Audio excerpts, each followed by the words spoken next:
Hello everyone, welcome back. So in this video we will discuss about this keyword. So before moving to the this keyword, we will take one small example and understand. See, this is one class. Student is one class. So here I have defined one instance variable inside the class, and a display is one method.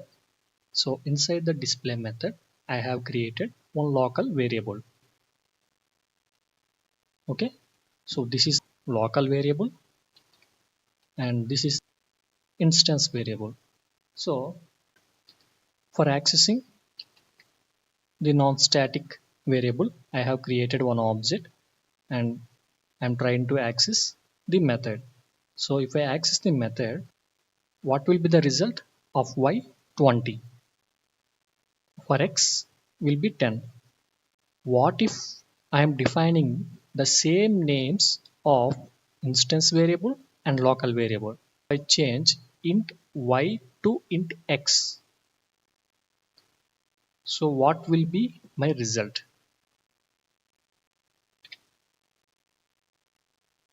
See, in this example, int x equal to 15 and int x equal to 20. As I said, I am defining with the same names. Now, if I try to log these values inside the method, it will always point to the local variable. But if you want to point out to the instance variable, then in that case, you must use this keyword. Okay, so let us implement this with this practical example. So first I will create one instance variable int x equal to 10. So this will be instance variable. Now I will create one local variable in one method display.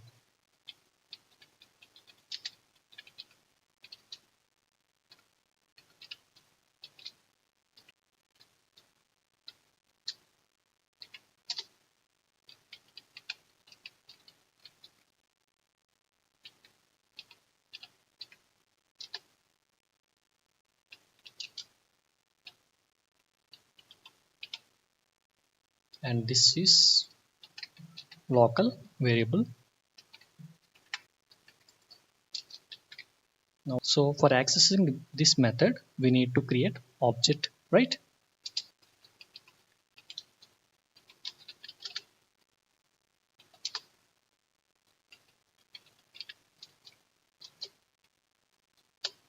I will call display method. Now, if I try to access x and y, see, as expected, 10 and 20 returned in the console. But what if I change this value of y to x?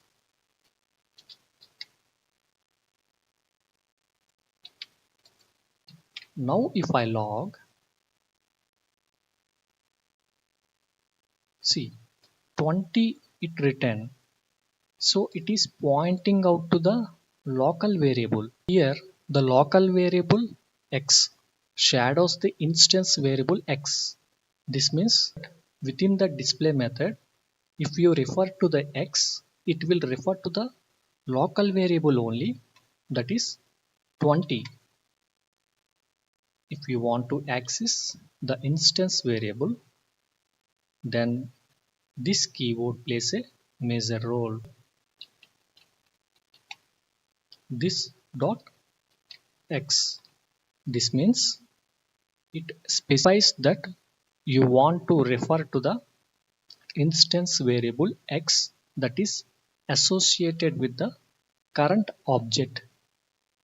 Now if I try to run this, see, first it accesses the local variable, next instance variable 10 printed. So this keyword helps clarifying which variable you are referring to when the names overlap.